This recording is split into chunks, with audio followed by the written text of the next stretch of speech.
Ada beberapa rangkaian yang harus dijalani umat Hindu dalam merayakan Hari Raya Galungan. Salah satunya adalah perayaan Sugian, baik Sugian Jawa maupun Sugian Bali. Sugian Jawa jatuh pada Wrespati Wage Sungsang, sedangkan Sugian Bali jatuh pada Jumat Kliwon Wuku Sungsang. Namun tahukah semeton apa makna dan fungsi perayaan kedua Sugian tersebut? Dalam lontar Sundarigama disebutkan, pada hari suci Sugian Jawa, umat Hindu meyakini para dewa dan roh leluhur ke dunia membesarkan hati umat manusia sambil menikmati persembahan hingga hari raya Galungan tiba. Umat Hindu disarankan membuat upacara arerebon di sanggah atau prahyangan dengan sesajen parerebuan, pangraratan, pangresikan, dan berbagai bungan harum. Sementara Sugian Bali diyakini sebagai hari baik bagi umat manusia untuk menyucikan diri lahir batin. Karena itu, umat Hindu disarankan melakukan persembahyangan hanya dengan menghendingkan pikiran dan memohon air suci pengelukatan dan pembersihan kepada pendeta.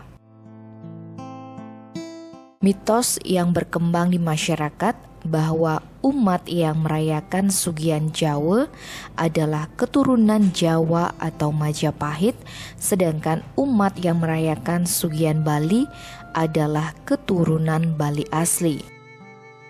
Menyikapi pemahaman yang berkembang di masyarakat ini, ide Pandita Empu Putra Yoga Paramadaksa mengungkapkan, secara umum Sugihan Jawa dan Bali merupakan simbolisasi pembersihan alam semesta atau Buana Agung hingga Buana Alit.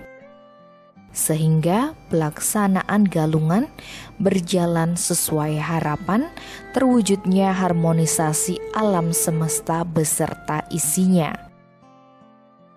Jika dilihat dari arti katanya, Sugian Jawa berasal dari urat kata sugi yang artinya membersihkan, dan Jawa atau jabe artinya di luar. Jadi Sugian Jawa dapat diartikan sebagai suatu upacara yang berfungsi untuk membersihkan Buana Agung atau alam semesta baik skala maupun niskala. Misalnya saja dengan membersihkan arcanam maupun pelinggih di merajan masing-masing. Sedangkan Sugian Bali disebutkan berasal dari kata wali yang artinya bagian dalam. Secara harfiah artinya pembersihan bagian dalam diri manusia. Itu artinya umat akan melakukan penyucian ke dalam atau mengening-ening. Jawa juga orang ada yang ide baca berapa literatur, Jawa itu adalah Jabo, ya. Jabo itu adalah di luar. Jadi dalam Sugian Jawa itu kita membersihkan kita membersihkan Buana Agung. Jadi kita membersihkan badan kita membersihkan Buana Agung yang di luar. Nah itu ya wujud yang di luar. Jadi kalau Buana Agung, nah itu disimbolkan seperti bentuk-bentuk arcanem, pelinggih, ya pelinggih. Nah itu yang dilakukan pada saat Sugian Jawa. Nah pada saat Sugian Jawa itulah orang lebih banyak ngerbu, ya. Nah Sugian Bali itu sama dengan Bali itu karena kita Bali, kita orang di Bali, orang Bali. Jadi yang tinggal di Bali kita menjadi orang dalam.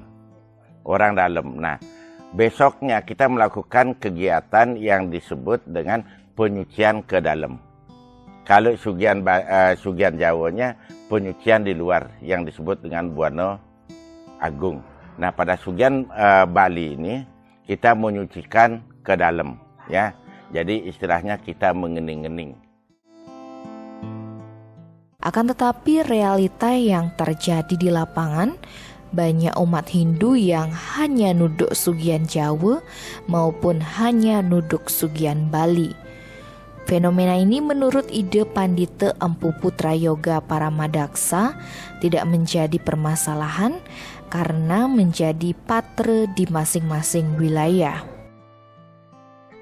Jika memang hanya nuduk Sugian Jawa maupun Sugian Bali, umat bisa sekali membersihkan Buana Agung maupun menyucikan diri sekaligus. Namun lebih baik jika memang bisa dilaksanakan kedua-duanya. Ya, banyak kita mendengar, oh saya ngambilnya Sugian Jawa. Kenapa? Karena saya dari Jawa gitu ya. Saya ngambilnya Sugian Bali. Kenapa? Karena saya dari Bali gitu ya. Nah itu kenapa orang mengambil seperti itu ide. Nah ini juga tidak bisa disalahkan. Mungkin saja karena situasi dan kondisi ya patrenya pada saat itu ya sudahlah sekali saja kita bersihkan yang di ini, sekalian kita bersihkan diri kita. Jadi dia melakukan itu sekali. Oh enggak lah, nanti kita ambil besoknya aja lah di Sugian Balinya. Nah sekalian pembersihan ngerbu dan lain sebagainya. Nah tadi nak menanyakan apakah ini salah, tidak salah.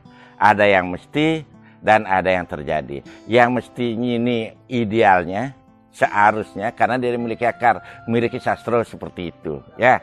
Nah, sifatnya jangka panjang dan ada yang terjadi ini sifatnya jangka pendek ya, realita. Nah ini sekarang bagaimana kita memaknai ini sehingga yang mesti dan terjadi. Jadi kita ada di dua tebing mesti dan tebing terjadi, ada sungai di tengah-tengah. Jadi kita ada di antara dualita ini sehingga keduanya indah, gitu ya.